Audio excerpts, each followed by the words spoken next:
I see a lot of familiar faces here tonight from the Pulp Bar last night on Wyndham Street. Okay. I must say you guys really know how to party. I remember when my son Orm told me, Dad, you know, I'm going to the bachelor's party in Las Vegas, and I said, go ahead. And when he came back, he wouldn't touch a drink for 3 weeks. And every day I'd ask him, I said, Orm, what happened in Vegas? And he says, Dad, you don't want to know.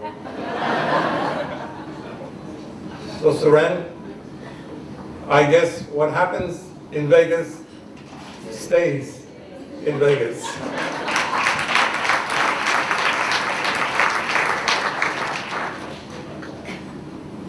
You know, last December, when Aaron and Laura got married, we had an occasion such as this. And of course, it was a black tie dinner. And I recall my children coming up to me and saying, Dad, why are you wearing that awfully big bow tie? I mean, it's out of fashion. I mean, come on, get with it. And I was quiet for a moment.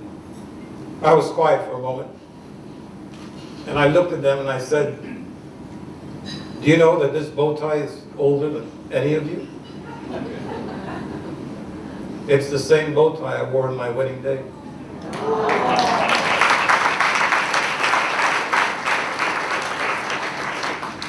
There was silence.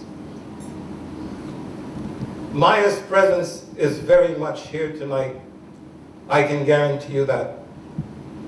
You only need to see the 4 kids, Alicia, Shivaun, Reese, and Orm, to understand the presence and love that she gave us all.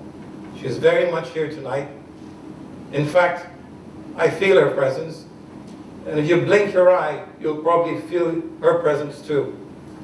I can tell you now that she's with her sister Sheila, her aunts, her uncles, her grandparents, and of course, Swami Sachidananda, Swamiji, all of them holding a glass of champagne. And Shivaun, Maya's saying right now, my Shivi, smiling. And all of them are waiting to toast. So if I could please have a glass. Suren, Shivaun, Maya, toast to the bride and groom.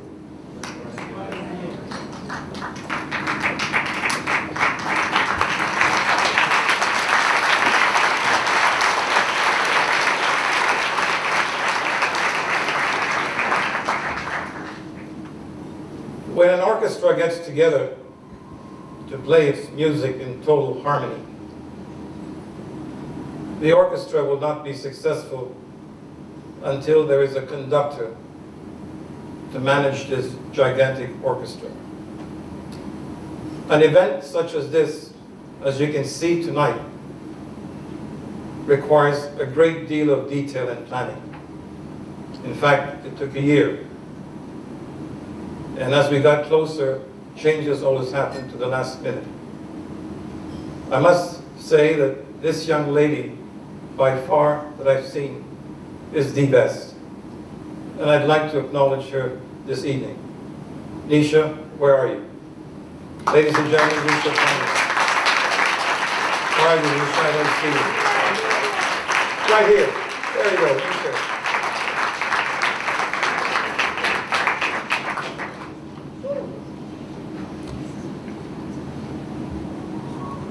When I was in high school, my senior years, I came across a book of Khalil Gibran, the prophet, the poet.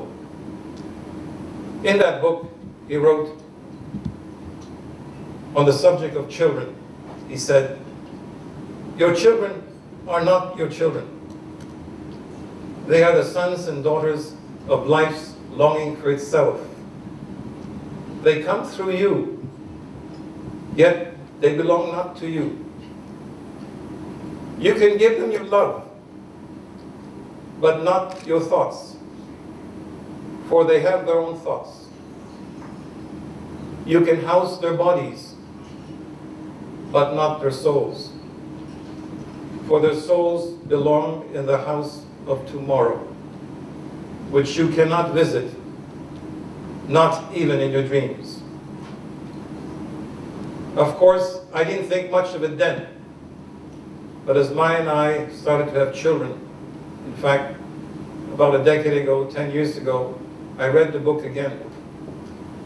And I started to understand the course of change that must take place. That instead of looking at myself as a father, I said, to me, my children, despite the love that I give them, it's going to be a work in progress to be their best friend. Shivaun, tonight, I want to thank you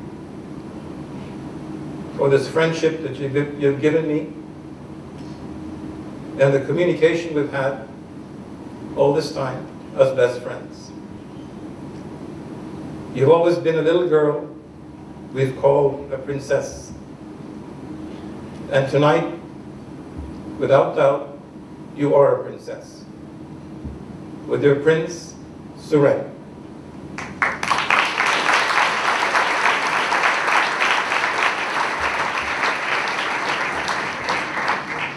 There are two couples here tonight that would like to give you some gifts. These gifts are very precious. It is a treasure chest of life. I have only time to give you a few of these gifts tonight, but I'm sure these two loving couples will give you far more precious gifts down the road. The first gift to you tonight is a simple thing. You have it all on your table. Water. What can a precious gift like water do in a marriage? Enter Esaru Emoto, Japanese, doctor of alternative medicine, Yokohama University. This young doctor was very fascinated with water. He actually felt that water has emotions, and he went out to prove it. So the first thing he did was he took tap water from a city like Hong Kong, Tokyo, Vancouver, and what he did is he froze the water. And as it started to defrost, he looked underneath a microscope to see if it formed a crystal. Of course, tap water has chlorine in it, and it was a very deformed crystal. He next took the step and went to the Swiss Alps, and he took water from the snow-capped mountains and water from the lakes. And he froze the water, and he looked again at the microscope, and he saw a beautiful crystal. He decided to play classical music. He filled a glass of water and played classical music for a few hours, froze the water, and he took heavy rock metal music. I'm sure you know what that's about. And he froze the water. Heavy rock metal music refused to form a crystal, but classical music formed a beautiful crystal. He took another step, and he said, I wonder what speeches can do. So he took a speech of Mother Teresa, and he played it for a few hours and froze the water. And he took a speech of Adolf Hitler. We all know who he is. And he froze the water. Adolf Hitler was a very deformed crystal when he saw it underneath the microscope.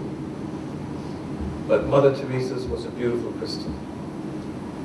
He got to the conclusion that the most beautiful vibration must be love. And so he played that love vibration in front of a glass of water. He froze it, and indeed it was a beautiful crystal. But he wasn't convinced. So he pondered for a few months, and he said, you know, water is 2 parts hydrogen, 1 part oxygen. For real love to occur, there must be 2 parts of gratitude to one part of love. So he played that vibration, and sure enough, out came a diamond-shaped crystal. Two people seeing the greater part of themselves all the time in perfect gratitude, all the time. And sure enough, Shivaun, Suren, here is the first gift for you tonight. 2 parts of gratitude, 1 part of love. In our Indian tradition, when husbands, wives pray in the temple, you will always find a silver container filled with water. For many centuries, we have always known that this water is blessed. And as you know, these two couples, these two loving couples, in fact, even on Shivaun's wedding day, these two loving couples, Shivaun, your grandfather, Mimi, Papa, Mom, Dad, and Suren, your parents, Dolly, Haresh. Throughout their lives, they have always come together. And deep inside, after prayer, when they come together and give each other this blessed water from the temple, they knew in faith that the water was blessed. But little did they know that it had 2 parts of gratitude to 1 part of love. So each time you see a prayer and you see water, you will know what I mean from then on. Now I know you're on your way to a honeymoon in the next 2 days. So I must give you the next gift for your honeymoon. And I must tell you the story of 3 honeymooners who happened to get married the same day. And they actually went to the same resort in Hawaii. And you know, the concierge of that wonderful resort looked at the arrivals list and said, my God, there's 3 honeymooners coming in tonight. It'll be very interesting to find out, you know, what profession these ladies are. I'd be very interested in knowing. So he said, you know what? I'm going to wait and I'm going to check them in myself. So he waits. The first one comes along in the afternoon and he greets him. He takes the luggage, goes to the elevator, and sure enough, you know, he finds out that the gentleman has married a nurse. He said, must be wonderful to marry a nurse. This guy's going to have fun tonight, it's honeymoon night. So sure enough, an hour later, the second couple come along, and she has such a sexy voice, and a very beautiful lady, and he goes in the elevator. He finds out that she's a telephone operator, long-distance telephone operator. He says, God, sexy voices like that, this guy's going to have fun too. So the third couple comes along and, you know, goes in the elevator and he finds out that this gentleman is married to a teacher. And he says, good Lord, who wants to marry a teacher? He says, you know what? Tomorrow I'm sure they're going to order breakfast and I'm going to be around to take that breakfast call and I'm going to serve them breakfast. And I'm going to ask them how their honeymoon night was. So sure enough, he comes in early that morning, next morning, and the phone rings as early as 8 o'clock. And he's surprised. So he takes the breakfast order, he goes up, and, you know, knocks on the door, the groom opens, you know, nice, neat hair, clean locks of shorts, and he says, you know, well, how was your honeymoon night? And he looks at him and he says, young man, take my advice. Never marry a nurse. He says, why? He says, all night long, all she keeps telling me is, you're not sanitary. You're not sanitary. You're not sanitary. So he says, well, goes back to the elevator and he says, well, I guess that's it for nurses for me. So the next order comes half an hour later, and sure enough, he takes the order, he goes up, knocks on the door, guy opens up, the groom, and And he looks at him and he says, well, how was the night? And the guy closes the door slightly and says, come to me. He says, young man, never marry a long-distance telephone operator. All night long, all she kept telling me is, your 3 minutes are up, your 3 minutes are up, your 3 minutes are up.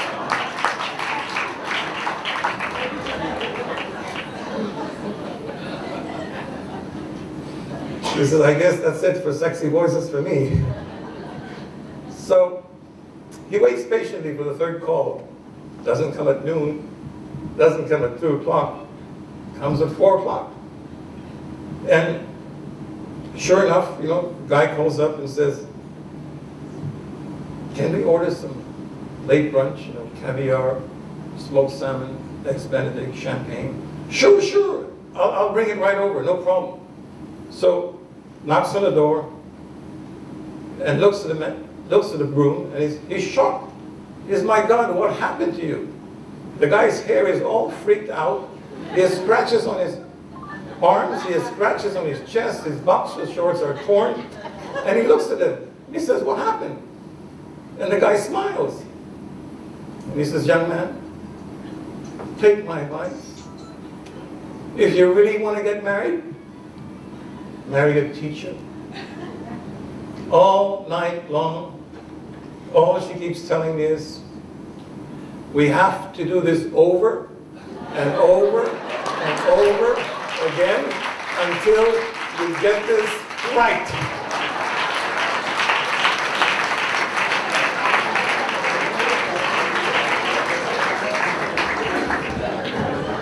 Part-time teacher?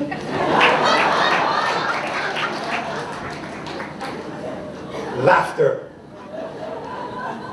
Laughter. Feel your home. Feel your love. Feel your togetherness. Feel your dreams. Feel your challenges. Fill everything in your life with laughter. And Shivaun, as you know, the king of laughter, your grandfather, Papa, Dad. So here is a precious gift. Always have laughter in your treasure. There are 11 words that these two couples practice throughout their marriage. You should know that combined, they have a total of 100 years in marriage. But there are simple, common words that they practice that they would like to put in your treasure chest of life tonight. I give you these words. They're very simple. They say, I'm sorry. Please forgive me. I thank you. I love you. And finally, a gift to you from nature. Between every musical note, from one musical note to the other, there is a gap. When we speak, between one word to the other, there is a gap. When we think, between one thought to the other, there is a gap. I would urge you to spend some time between the thoughts and spend some time in the gap. And you will find some sense of peace and happiness, and nature will open its doors for you in ways that you have not even imagined. I know that there are many more precious gifts these two loving couples are going to give to you through the years to come. But I share with you very few precious ones tonight that you will enjoy and practice, I hope. Dolly, Paresh, you now have another daughter. and I, another son. I thank you.